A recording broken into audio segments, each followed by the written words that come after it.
Broadcasting live from the Albay PIO News Center, providing you the most exclusive news update from all over the province. This is News at 12.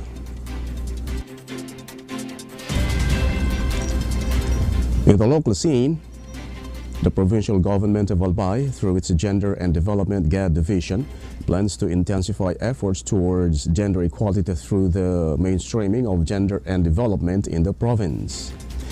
GAD mainstreaming is a strategy to incorporate gender perspective into every phase of policy, program, and project development and execution, ensuring that women and men have equal opportunities to benefit from and contribute to growth. In the recently conducted Estado ni Juana Planning and Budgeting Workshop held on March 12 and 13 at the Governor's Guest House, participants who are also part of the GAD Focal Point System Technical Working Group identified key gender issues in the province.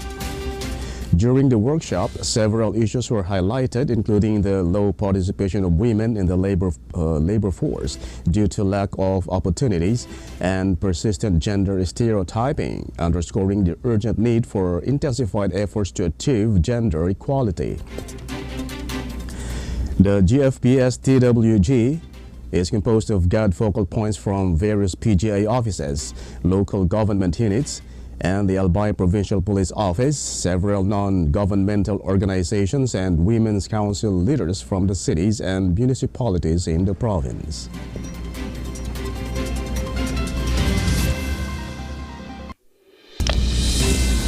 In other story, the provincial interagency monitoring team has concluded a feedback session with 18 local government units in Albay via a virtual Zoom meeting, following the 2025 Local Council Against Trafficking and Violence Against Women and Children functionality assessment.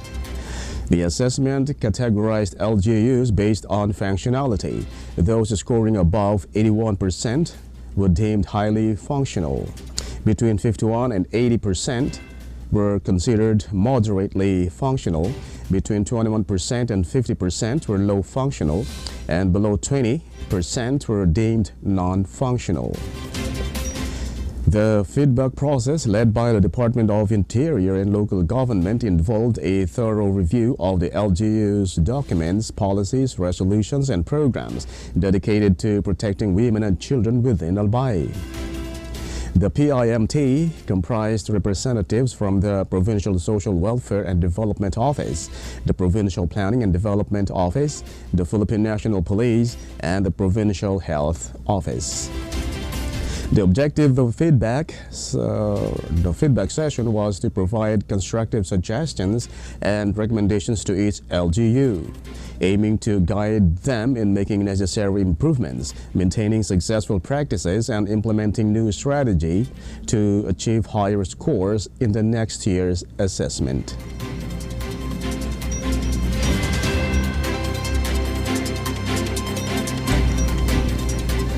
In the national scene, Supreme Court Chief Justice Alexander G.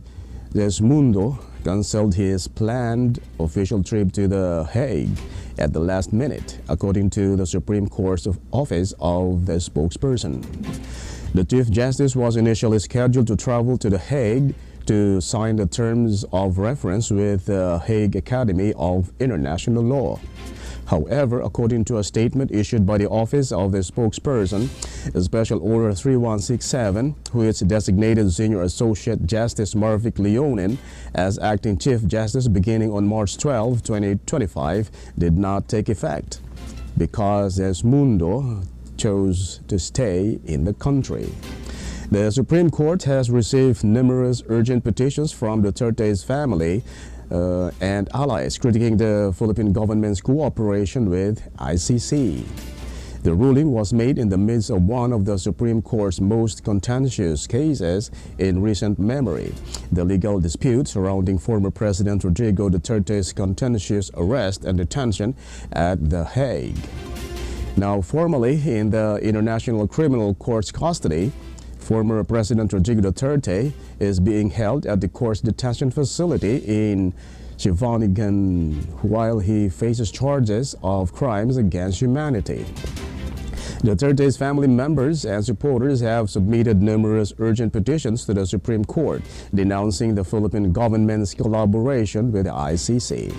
Senator Ronald Bato de la Rosa and former President Rodrigo Duterte charged that the Marcos Jr.'s administration had engaged in a severe abuse of discretion by allowing the ICC to investigate Duterte's brutal drug war.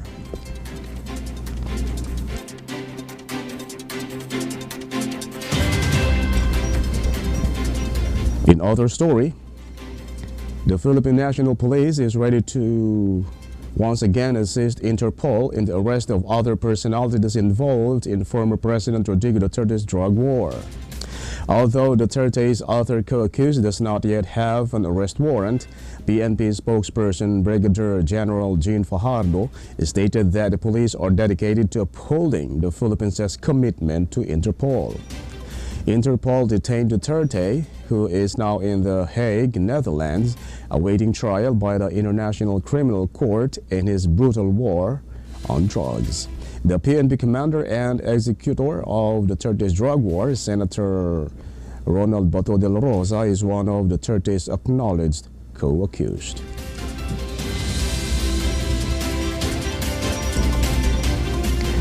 In other news, Vice President Sara Duterte confirmed that her father, former President Rodrigo Duterte, designated a British lawyer as lead counsel in his case at the International Criminal Court in The Hague, Netherlands. The aforementioned attorney Nicholas Kaufman was appointed and is listed among the International Criminal Court's counsel roster. As the Vice President stated, they have made arrangements and plan to meet with the British attorney upon his arrival in the Netherlands. While Duterte was in office and the Philippines was still a member of the ICC, he was accused of crimes against humanity during the war on drugs. This year, the next hearing against former President Duterte has been rescheduled for September 23, 2025.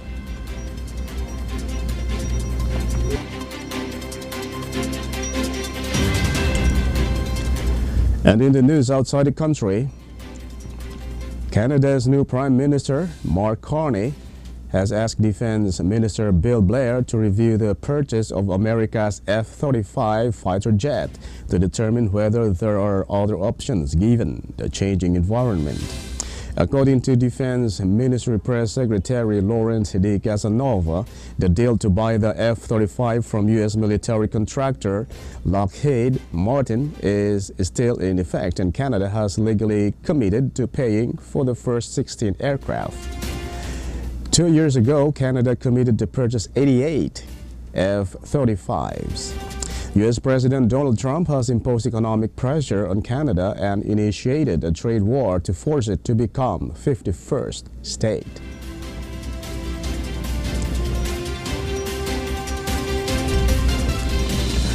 And finally, in the news outside the country, an Iranian general warned of the potential for a decisive and devastating response to any executed threat a day after the U.S. conducted strikes on Houthis in Yemen.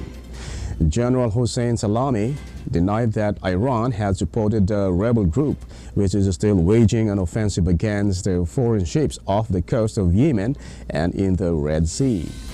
The general stated that Iran would provide a decisive and devastating response to any threat against it, although he did not state that Iran had been threatened. President Donald Trump said that he had directed the U.S. military to launch a decisive and powerful strike against the Houthis in Yemen, and Salami's remarks echoed his remarks. The U.S. air and naval assets struck dozens of Houthi targets in Yemen, including missiles, radars, drones, and air defense systems. The USS Harry S. Truman aircraft carrier was the target of the retaliatory attack by the Houthis, which they claimed used 18 ballistic and cruise missiles and a drone.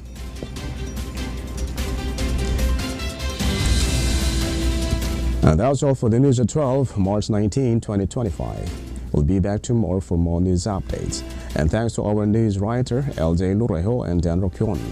And on the technical side, Chad Bovis. Of course, our Provincial Information Officer, Mary Lou Duque Castillo. And under the supervision of our Governor, Baby Glenda Ongbungao. I am Greg Hallare. Thank you for subscribing.